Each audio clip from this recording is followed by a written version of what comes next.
क्या बाइबल का परमेश्वर त्रिएक है या फिर एक है? ये विषय उन प्रमुख मुद्दों में से एक है जो बाइबल से त्रिएकता को साबित करने के लिए लिए जाते हैं। इस बात को साबित करने के लिए जिन वचनों का वे हवाला लेते हैं उनमें से एक है प्रेरितों के काम अध्याय 7, जिसमें स्थिफनुस को पत्थर मारकर हत्या कर दी जाती है। दावा ये किया जाता है कि यहाँ स्थिफनुस ने अपने दर्शन में यीशु को और परमेश्वर दोनों को खड़े देखा। लेकिन क्या ये दावा पवित्र बाइबल के अनुसार है? इस बात का खुलासा करेंगे आज की हम इस वीडियो में। आगे बढ़ने से पहले आप सबसे रिक्वेस्ट है कि जिन लोगों ने हमारे चैनल को सब्सक्राइब नहीं किया है वो सब्सक्राइब कर दें, और यदि वीडियो आपको पसंद आती है तो शेयर करना ना भूलें। तो चलिए शुरू करते हैं।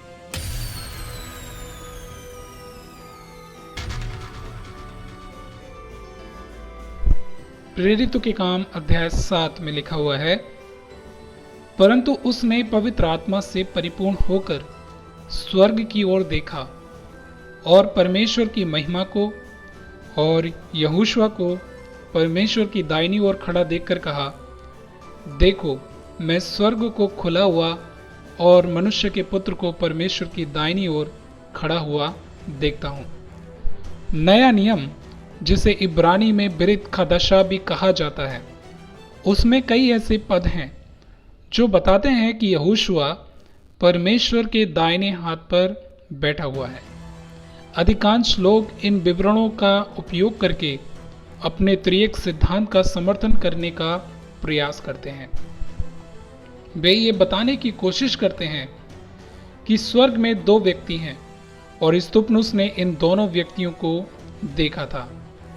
लेकिन जब हम पवित्र शास्त्र की गहराई से जांच करते हैं तो हमें पता चलता है कि स्थिफनुस ने परमेश्वर को नहीं देखा, क्योंकि बाइबल बताती है परमेश्वर को कोई देख नहीं सकता।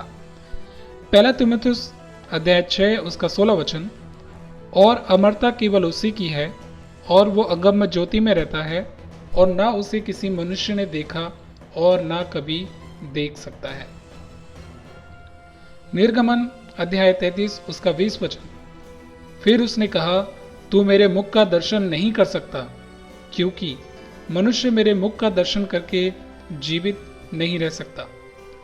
यूहन्ना अध्याय 5 उसका 37 वचन, और पिता जिसने मुझे भेजा है उसने मेरी गवाही दी है, तुमने ना कभी उसका शब्द सुना और ना उसका रूप देखा है।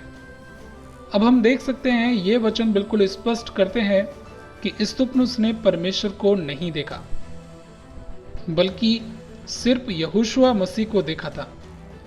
अब सवाल उठता है कि परमेश्वर के दाहिने हाथ का क्या मतलब है?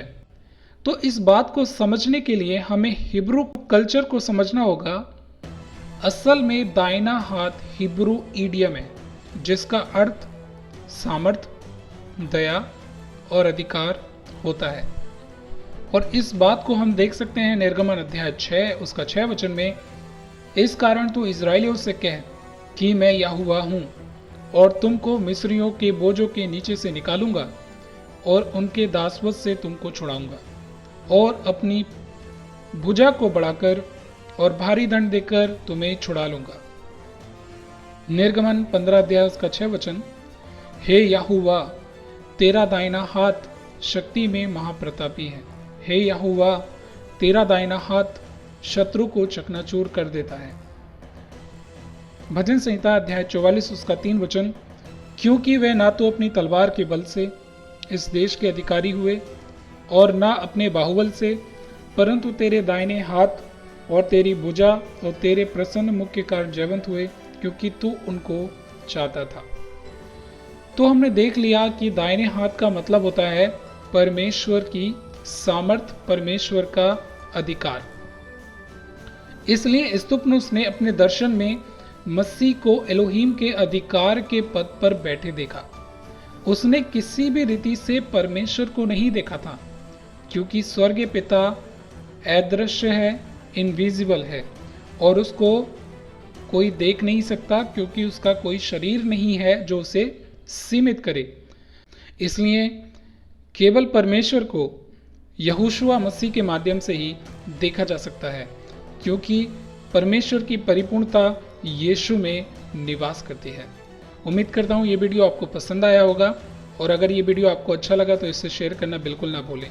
प्रभु आप सभी को आशीष दे। शालोम।